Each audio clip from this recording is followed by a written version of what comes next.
Could Trump 2028 be a reality? He's, of course, floated the idea for months, but supporters have brushed it off as a joke or a way to own the libs. Steve Bannon, though, doesn't sound like he's joking about it at all. He's going to get a third term. So Trump 28, Trump is going to be president in 28, and people just ought to get accommodated with that. So what about the 22nd Amendment? There's many different alternatives. At the appropriate time, we'll lay out what the plan is. But there's a plan, and President Trump will be the president in 28. I've covered Steve Bannon long enough to know you don't just flip off what he is saying. Do you think that this is actually something that they're going to try to attempt, and should they? No. I mean, Bannon has no formal involvement with the Trump White House, and if you look at all the stories, the White House declined to comment. The White House rarely declines to comment, so this is him out on his own. I would argue that the White House response ought to be, no, the president is going to follow the Constitution. He will not be running for a third term. No formal involvement. I don't know. With the White House. I'm going to dispute this just a little bit. The weeks leading up to January 6th, Steve Bannon was saying all hell was going to break loose if Donald Trump was not necessarily, they didn't certify the results for Donald Trump. Look at what happened. We had an insurrection. Since then, and I mentioned, and as I will, as much as I can, is he has not only pardoned 1,600 people that are out on the loose and waiting for their orders. And when Steve Bannon says that Donald Trump is potentially going to serve another term, he is sending a signal not only to those 1,600 people that rioted and caused an insurrection at the Capitol, but all of MAGA. And so my hope is that we will have a Supreme Court that will end up stopping this.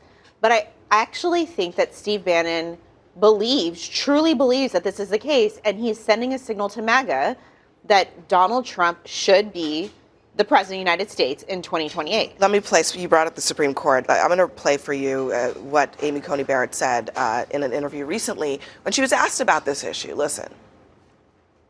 The 22nd Amendment says you can only run for office for 2 terms. True. You think that that's cut and dry? Well, that's what the amendment says, right? After FDR had 4 terms, that's what that amendment says. She sounds like someone who thinks that this will come before the court and doesn't explain more on the legal sort of underpinning of this. Well, there's not much to explain. It's pretty clear. I mean, you can't.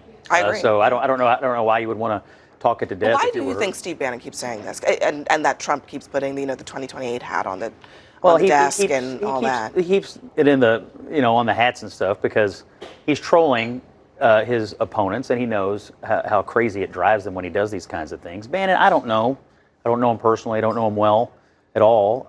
Maybe he believes this. Maybe he doesn't. I just know what the Constitution says. I know what most Republicans would think about it, and I know what the Supreme Court would do about it. So I don't really think this is serious. Just to get it on the record, Scott, if this came up and there was a real attempt to give Trump a third term, would you be for it or against it? I'm long on the record of opposing violating the 22nd Amendment to the Constitution. This is kind of interesting. Maggie Haberman, she's covered Trump for a very long time, so she understands how this works. And she agrees with you on the trolling. She says he clearly enjoys knowing that it bothers Democrats that he says this, and there's a trolling aspect to it. But the thing with all of his trolls is they start out that way, like Canada is a 51st state, and then he socializes them. They take on a life of their own, or he breathes more life into them. I've covered Trump as well. She's right about that. Steve Bannon is not in the White House, but he's constantly speaking directly to Trump, to people around Trump. These things do take on a life of their own in Trump's own mind.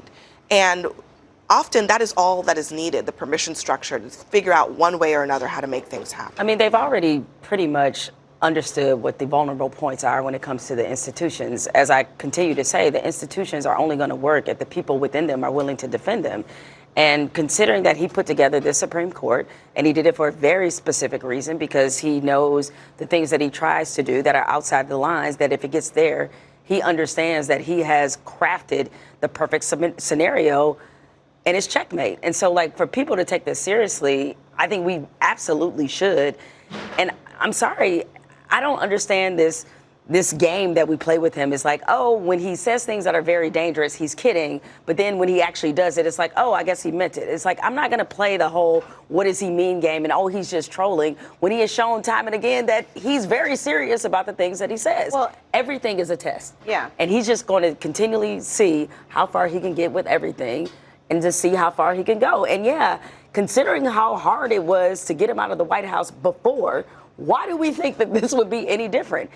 We see who he admires. He admires dictators. The dictators don't leave. So, like, why would we think that he was joking? What does this say about the support for, like, a J.D. Vance, who's widely seen as perhaps the next person in line, that someone like Steve Bannon continues to suggest that it's not going to be the next guy. It's not going to be Don Jr. or J.D. Vance.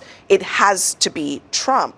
Let me just play a little bit more from this interview with The Economist where Bannon kind of expounds on that.